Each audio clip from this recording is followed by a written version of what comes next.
Calcarea austraeum, middle layer of oyster shell.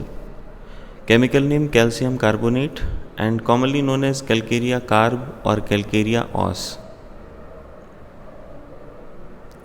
Leucophlegmatic. Leucophlegmatic means dropsical habit, means swelling या edematous conditions. ऐसे persons जिनकी white swelled skin होती हो, यानी anaemic होने की भी टेंडेंसी है, पिगमेंटेशन कम होता है. Blonde hair. ब्लॉन्ड हेयर कहने का मतलब लाइट पिगमेंटेड हेयर्स होते हैं. लाइट कॉम्प्लेक्शन मीन्स फिर से पिगमेंटेशन की कमी है. Blue eyes, fair skin, skin में पिगमेंटेशन की कमी होती है तो स्किन में फेयर रहती है. And tendency to obesity in youth, और नई उम्र के लोगों में ओबेसिटी होने की टेंडेंसी हो. Psoric constitutions, pale, weak, timid, easily tired when walking. Psoric constitutions की मेडिसिन है. पर्सन कैसा है? पेल क्योंकि एनीमिया है इसको, वीक है, टिमिड है, टिमिड का मतलब शाई है, नर्वस है, and easily tired when walking. Walk करते समय बड़ी जल्दी जो है वो टायर्ड हो जाता है, थक जाता है. डिस्पोज टू ग्रो फैट, मोटे होने की टेंडेंसी है. कॉर्पुलेंट, कॉर्पुलेंट का मतलब होता है फैट. फिर से अनवाइल्डली, अनवाइल्डली का मतलब होता है too heavy, difficult to move या फिर lazy. Children with red face, ऐसे बच्चे जिनका फेस जो है वो रेडिश होता है. या प्लिथोरिक कहने का मतलब flabby muscles who sweat easily. Muscles कैसी होती हैं? ढीली ढाली होती हैं. फ्लैबी, थुलथुली. Who sweat easily and take cold readily in consequence, जिनको बहुत जल्दी पसीना आता है और फिर उसका नतीजा क्या होता है? ठंड लग जाती है. लार्ज हेड एंड एब्डोमेन्स, हेड कैसा होगा? बड़ा सा होगा. एब्डोमेन में स्वेलिंग होगी. ये बड़े होने का मतलब क्या है? इनमें स्वेलिंग होगी. फंटनल्स एंड सूचर्स ओपन, जो फंटनल्स हैं, जो सूचर्स हैं, वो खुले रह जाएंगे, ओपन रहेंगे. Bones soft develop very slowly, bones कैसी होती हैं इसमें? सॉफ्ट होती हैं और बहुत ही धीरे धीरे डेवलप करती हैं, स्लोली डेवलप होती हैं. So curvature of bones, especially spine and long bones. Bones में कर्वेचर देखने को मिले, मुड़ी हुई बोन्स हो, स्पेशली स्पाइन में, या फिर लॉन्ग बोन्स जैसे ये फीमर हो गई, टिबिया हो गई, ह्यूमरस हो गई. एक्सट्रीमिटीज़ क्रूक्ड, क्रूक्ड का मतलब होता है बेंट. तो एक्सट्रीमिटीज़ यानी कि जो लिम्ब्स हैं, हाथ पैर हैं, वो मुड़े हुए हों, डिफॉर्म्ड, प्रॉपरली फॉर्म न हुए हों. एंड बोन्स इरेगुलरली डेवलप्ड, या फिर बोन्स का जो डेवलपमेंट हो वो इरेगुलर रहा हो. Head sweats profusely while sleeping, सोते समय सिर पे बहुत ज़्यादा पसीना आता है. वेटिंग पिलो फार अराउंड, और उसकी वजह से जो पिलो है वो गीला हो जाता है, वेट हो जाता है. ऐसा ही साइलिसिया और सेनिकुला में भी देखने को मिलता है. प्रोफ्यूज पर्सपायरेशन, पर्सपायरेशन बहुत ज़्यादा होता है, पसीना बहुत ज़्यादा आता है. Mostly on back of head, sir के पीछे, या जिसको नैप ऑफ नेक कहा जाता है, एंड नेक. और chest and upper part of the body, या फिर चेस्ट पे बहुत ज़्यादा प्रोफ्यूज पर्सपायरेशन होता है या अपर पार्ट ऑफ बॉडी पे होता है. तो ऐसा ही साइलिसिया में देखने को मिलता है. Difficult and delayed dentition with characteristic head sweats and open fontanelles, कि दांत निकलने में दिक्कत ज़्यादा हो, पेनफुल कंडीशंस हो, और डेंटिशन बहुत डिलेड होता है, देर से दांत निकलते हैं. इसके साथ साथ कुछ और कैरेक्टरिस्टिक हैं, जैसे सिर पे पसीना आना, हेड स्वेट्स, और फंटनल्स ओपन रह जाना. ड्यूरिंग इधर सिकनेस और कन्वलेसेंस, मतलब बीमारी के दौरान या फिर रिकवरी के दौरान, जब बीमारी से रिकवर होता है. Great lodging for eggs, egg की क्रेविंग होती है, एग खाने की टेंडेंसी है. क्रेव्स इनडाइजेस्टिबल थिंग्स, उसको जो होता है नहीं, कुछ चीज़ें होती हैं जिनको आसानी से पचाया नहीं जा सकता, तो उन चीज़ों को खाने की इसको क्रेविंग होती है. और ऐसा ही एलुमिना में भी देखने को मिलता है. एवर्जन टू मीट, मीट खाने से इसको एवर्जन रहता है. इसका मतलब ये नहीं कि वेजिटेरियन है मीट नहीं खाता, जो लोग मीट खा रहे हैं उनको एवर्जन हो जाता है. So acidity of digestive tract, digestive tract में एसिडिटी रहती है.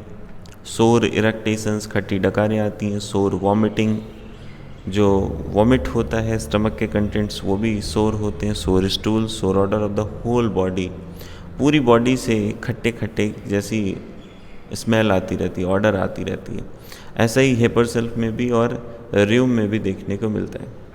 So girls who are fleshy, plethoric and grow too rapidly, ऐसी गर्ल्स की मेडिसिन है जो फ्लैशी हैं, जो प्लिथोरिक हैं, जिनके फाल्स रेडनेस देखने को मिलती है फेस पे, एंड ग्रोज टू रैपिडली, जिनकी लेंथ जिनकी बहुत तेज़ी से बढ़ती है, लंबाई बहुत तेज़ी के साथ बढ़ जाती है।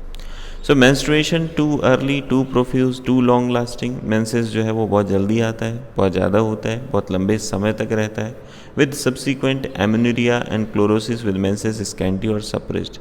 इसके साथ साथ सब्सिक्वेंट का मतलब कि मेंसेस जल्दी आया, ज़्यादा हुआ, लंबे टाइम तक रहा, और इसके साथ साथ ही कभी कभी एमेन्यूरिया भी हो सकता है, मेंसेस की एब्सेंस भी हो सकती है। क्लोरोसिस कहने का मतलब होता है loss of colouration, iron deficiency की वजह से, आयरन की कमी की वजह से जो मेंस्ट्रुअल ब्लड है वो रेड ना हो के पानी जैसा हो, पीला हो।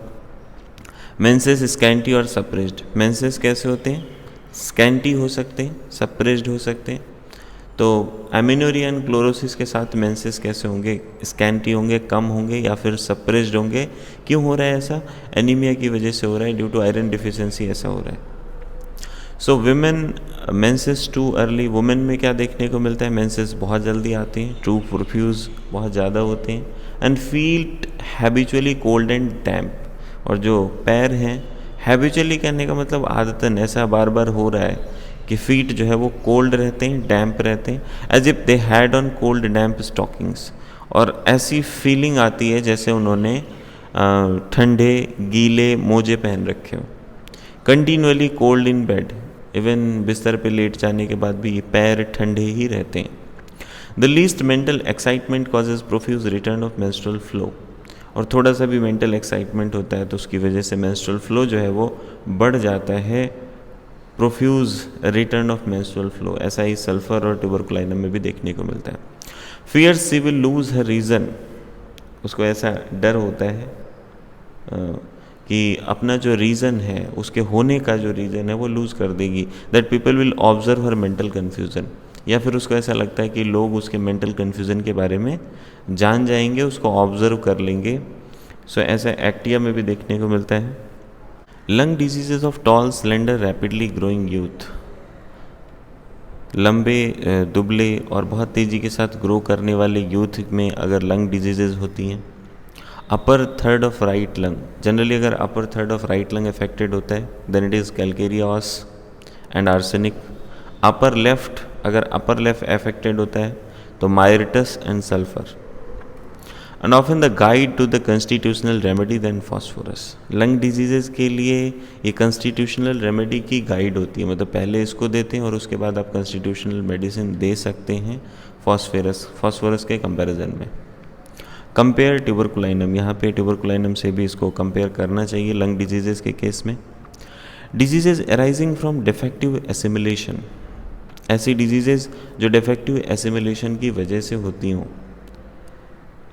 एसिमिलेशन का मतलब जैसे फूड आप जो इंटेक करते हो, एब्जॉर्प्शन हो गया, उसके बाद वो प्रॉपरली आपकी बॉडी में जिसको बोलते हैं ना नॉर्मल भाषा में कि भाई खाना लगता है कि नहीं लगता है, कि एब्जॉर्प्शन के बाद उसका क्या होगा, वो प्रॉपर जो है वो प्रोटीन है तो बॉडी बिल्डिंग मटेरियल के रूप में काम कर रहा है कि नहीं कर रहा है, अगर वो कैल्शियम है तो वो बोन्स में जा रहा है कि नहीं जा रहा है।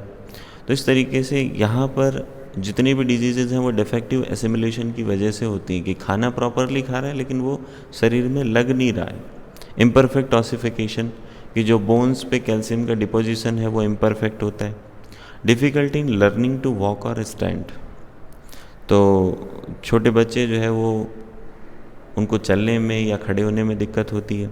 And children have no disposition to walk, ऐसे बच्चे जो चलना नहीं चाहते, मतलब उनमें टेंडेंसी नहीं है चलने की और वो कोशिश भी नहीं करते। क्यों? क्योंकि जो लिम्स हैं वो वीक हैं। सप्रेस्ड स्वेट, या फिर ऐसी डिजीजेज जो सप्रेस्ड स्वेट की वजह से अराइज होती हैं, उन सभी केसेस में कैलकेरियास इंडिकेटेड होता है। Rawness of soles of feet from perspiration, ज़्यादा पसीना आने की वजह से अगर सोल जो है वो दुखता हो, सोर हो, पेनफुल हो।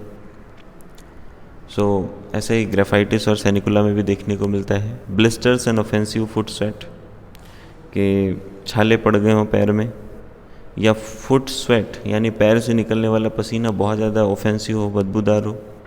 Longing for fresh air when in a room which inspires benefits strengthens. Fresh air की बड़ी इच्छा होती है जब कैलकेरियोस का पेशेंट बंद कमरे में होता है, रूम में होता है, तो फ्रेश एयर से इसको इंस्पायर होता है, मतलब अच्छा फील होता है, बेनिफिट होता है। एंड स्ट्रेंथन कहने का मतलब कि पर्सन जो है वो जल्दी रिकवर होता है, जल्दी रिस्टोर होता है। ऐसा ही पल्सेटिला और सल्फर में भी देखने को मिलता है। कोल्डनेस जनरल, मतलब ओवरऑल ठंडी लगती रहती है। And coldness of single parts, या सिंगल पार्ट में ठंड लगती रहती है कि पैर ठंडे हैं, हाथ ठंडे हैं, इस टाइप से।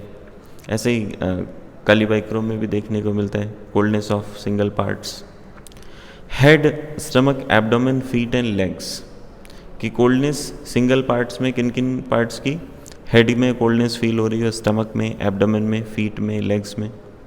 Aversion to cold open air,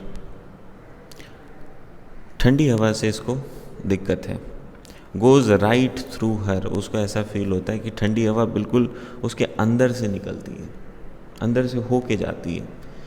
so that means calcareous patient is very sensitive to cold, cold के लिए बहुत ज़्यादा सेंसिटिव होता है। Cold, damp air and great liability to take cold, ठंडी बड़ी जल्दी लग जाती है। तो इन सारी चीज़ों से क्या निकल के आता है कि पर्सन जो है वो बहुत चिली है, opposite of sulphur.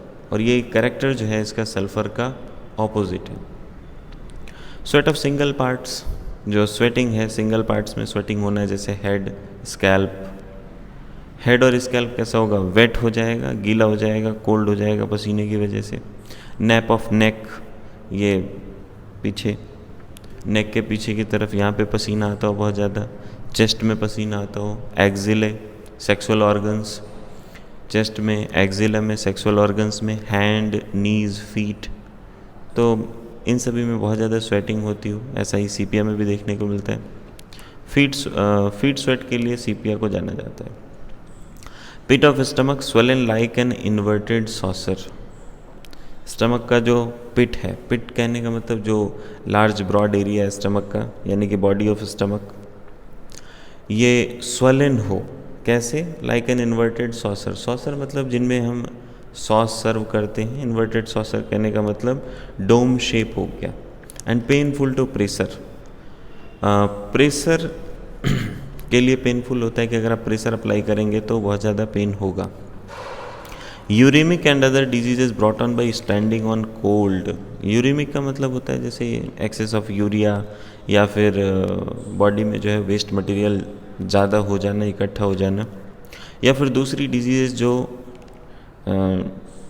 Cold damp pavements पे खड़े होने की वजह से आई हूँ, कि भाई ठंडे पे डैम्प पेवमेंट पे खड़ा हुआ है उसकी वजह से। और working while standing in cold water, या फिर ठंडे पानी में खड़े रह के काम कर रहा हो। मॉडलर्स और वर्कर्स इन कोल्ड क्ले, ऐसे लोग नहीं जो मूर्तिकार होते हैं, जो कोल्ड क्ले से काम कर रहे होते हैं, ठंडी मिट्टी में काम कर रहे होते हैं, तो उनकी diseases. Feels better in every way when constipated, ये इसका पेकुलियर सिम्टम है कि भाई कॉन्स्टिपेशन में कोई अच्छा कैसे महसूस करता है। बट कैलकेरियोस का पेशेंट जब कॉन्स्टिपेटेड होता है तो हर तरीके से उसको बेटर फील होता है। And stool has to be removed mechanically, और कॉन्स्टिपेशन इतना टफ होता है कि स्टूल को मैकेनिकली रिमूव करना पड़ता है। ऐसे ही एलो में, सेनिकुला में, सेलेनियम में, सीपिया में, साइलिसिया में देखने को मिलता है।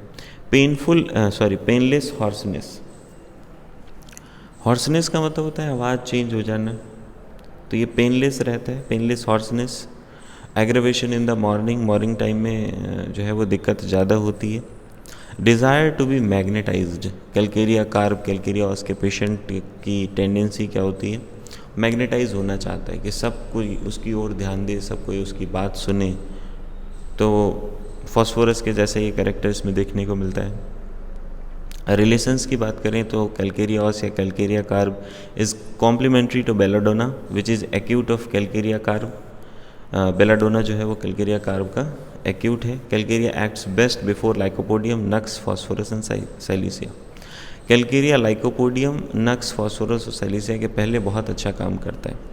And it follows nitric acid, pulsatilla, sulphur, especially if pupils are dilated. तो नाइट्रिक एसिड, पल्सेटिला और सल्फर को बहुत अच्छे से फॉलो करता है अगर पपिल्स डायलेटेड हो। And is followed by kali bichrome in nasal catarrh, कि एक्सेसिव डिस्चार्ज हो रहा हो म्यूकस का नोज से, तो ऐसी कंडीशन में कैलकेरिया बाइक्रोम के बाद दिया जा सकता है इसको। And according to Hahnemann, calcarea carb must not be used before nitric acid and sulphur may produce unnecessary complications. Hahnemann के अकॉर्डिंग कैलकेरिया कार्ब को कभी भी नाइट्रिक एसिड या सल्फर के पहले यूज़ नहीं करना चाहिए, मस्ट नॉट बी यूज्ड। क्यों? क्योंकि बहुत सारे अननेसेसरी कॉम्प्लिकेशंस प्रोड्यूस कर सकती है। In children it may be often repeated, बच्चों में इसको रिपीट कर सकते हैं। In aged people should not be repeated, aged people में इसको रिपीट नहीं करना चाहिए, especially if the first dose benefited it will usually do harm. Especially अगर पहली डोज से उसको फ़ायदा हुआ है तो एजेड पर्सनस में इसको रिपीट नहीं करना चाहिए, क्योंकि रिपीट करने से ये नुकसान ही करेगा। Aggravation, cold air, wet weather, cold water. Aggravation किन किन चीज़ों से होता है? ठंडी हवा से, वेट वेदर से कि मतलब मौसम जो है मानसून वाला है, कोल्ड वाटर ठंडे पानी से, फ्रॉम वॉशिंग धोने से एग्रेवेशन है। एंटी क्रूड में भी वॉशिंग से एग्रेवेशन देखने को मिलता है। Aggravation morning during full moon, morning में एग्रेवेशन होता है, फुल मून में एग्रेवेशन होता है। एम्लूरिएशन की बात करें तो एम्लूरिएशन ड्राई वेदर में and lying on painful side पे लेटने से इसको आराम होता है। ऐसे ही ब्रायोनिया और पल्सेटिला में भी देखने को मिलता है। So thanks for watching. Like, share the video with your friends, comment the topics you want me to explain, and subscribe the channel for more videos on homeopathy.